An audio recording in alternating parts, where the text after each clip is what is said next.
Sadly, the Nigerian judiciary that ought to deepen our democracy by righting the wrongs perpetuated by politicians and some questionable INEC officials during elections is miserably becoming a laughingstock to the whole world.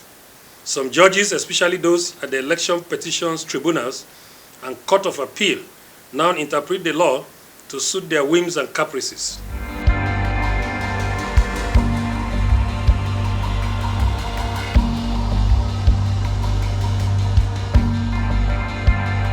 In fact, it was the former Chief Justice of the Federation, Justice Walter Onoyen, who stated, before he was forced out, that an effective judiciary safeguards the democratic process and enforces the rule of law. But what have we seen in the past few months, especially since the inauguration of the election petition tribunals after the 2019 general elections? Some suspicious judges now give decisions bordering on election petitions that conflicts with legal precedents. Some of them no longer stick to the principle of stare decisis, which is based on decided matters of the law on similar issues.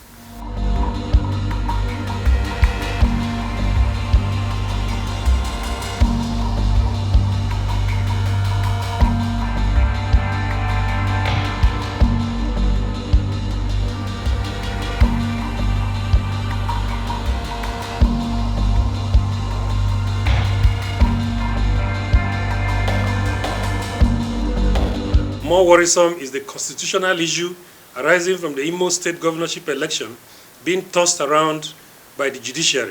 For instance, the well-known trust of ABGA and Senator Ifeanyi Ararume's election petition against the last Guba election in Imo State is a clear breach of the Constitution by the Independent National Electoral Commission.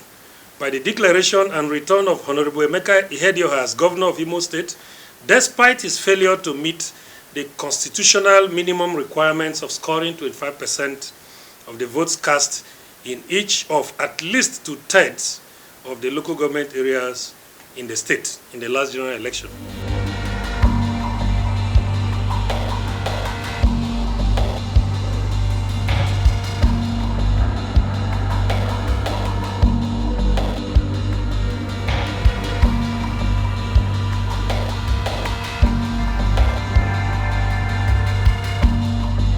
Never in the history of this country, especially since 1999, have we seen deliberate, systematic, but criminal moves by some democratic institutions, some bad eggs in the Independent National Electoral Commission, security agencies, and the judiciary to change the narrative of what constitutes representative democracy in our country.